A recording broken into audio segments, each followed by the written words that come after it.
మొండి బకాయిలు వసూలుకు చర్యలు తీసుకుంటున్నామని చిత్తూరు జిల్లా Kuppam town bank chairman Bhagyaraj వెల్లడించారు. కుప్పంలో ఏర్పాటు చేసిన మీడియా సమావేశంలో ఆయన మాట్లాడుతూ గత 2 సంవత్సరాలలో 3 కోట్ల రూపాయలను వసూలు చేయడం జరిగిందని స్పష్టం చేశారు. బ్యాంకుల్లో 1,90,00,000 అవినీతి జరగ్గా ఇందులో 1 కోటి రూపాయలు రికవరీ చేశామని తెలిపారు. వెంకటేష్ వ్యక్తిని బ్యాంకు సిబ్బంది నిర్బంధించారన్న ఆరోపణలో ఎలాంటి వాస్తవం లేదని ఆయన స్పష్టం చేశారు. సకాలంలో లోన్లు కట్టి బ్యాంకు అభివృద్ధికి సహకరించాలని ఖాతాదారులకు విజ్ఞప్తి చేశారు. ముందు బ్యాంక్ మూడు ఎట్టుందో ఆ పొజిషన్ రావాలంటే మ్యాక్సిమం రికవరీ అవుతే తప్ప కొత్త లోన్ ఇచ్చేదానికి ఆస్కారం లేదని రిజర్వ్ బ్యాంక్ ఆఫ్ ఇండియా వాళ్ళు మాకు తెలవడం జరిగింది. ఆ దృష్టిలో పెట్టుకొని మేము రికవరీ స్టార్ట్ చేస్తాము. మొండి బకాయిలు ఎవరు ఉన్నారో ఖచ్చితంగా కడితేనే బ్యాంక్ పరిస్థితి ముందు కట్టినట్టుపోతుంది తప్ప కట్టకుండా పోతే మాత్రము ఇబ్బందిగా ఉంటుంది కాబట్టి మేము రికవరీ చేస్తాము.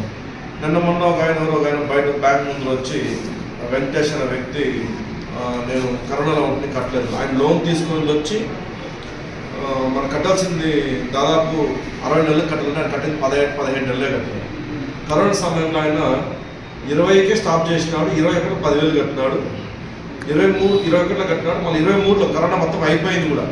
కరోనా టర్మ్ అయిపోయి వాళ్ళు సంపాదించడానికి కోసం 2015లో 2013లో 15,000 కట్టినాడు, 23లో మళ్ళీ 10,000 కట్టినాడు, మళ్ళీ మే 10,000 కట్టినాడు, జూన్ 20,000 కట్టినాడు. మనకు అవుట్ స్టాండింగ్ అమౌంట్ సుమారు 75,000 ఉంది. అవుట్ స్టాండింగ్ ఆయన కట్టాల్సిన బాకీ 75,000 పైన ఉంటేనే క్లియర్ అవుతానే ఆయన నార్మల్ బెనిఫిట్ కింద వస్తారు. కట్టకపోవడంతో బ్యాంక్ దగ్గర వచ్చి ఇట్లా మేనేజర్ చంపుతాడు, ఎవరైనా చంపు బ్యాంక్ వాళ్ళు అప్పులు కడితే ఎవరెందుకు చంపు. ఇదే నేషనలైజ్ బ్యాంక్లో చేస్తే మాత్రం వీళ్ళు బీగాలు వేసి అలా వేస్తారు. మనం వాళ్ళు 2 ఏళ్ళు అవకాశం ఇచ్చారు కట్టమని. నేనే స్వయంగా ఒకసారి చెప్పిన కట్టమని రికమెండేషన్ తెస్తారు, కడతాను. కట్టకపోవడంతో బ్యాంక్ పైన ఒక మధ్య బాగా రికవరీ అవుతూ ఉంది. ఒక బ్లైండ్ వర్డ్ ఫేస్ చేస్తాను, కట్టలేదు గ్లామరస్ చెప్పడం వల్ల ఇది ఒక ఇబ్బంది జరుగుతాం. గతంలో కూడా మేము దీని మీద ఎస్పీ గారు చెప్పడం జరిగింది. ఎస్పీ గారు చెప్పి ఆయన అటాచ్మెంట్ కూడా చేసినారు. దీని మీద మేము మళ్ళీ హైకోర్టు ఆశ్రయించినాం.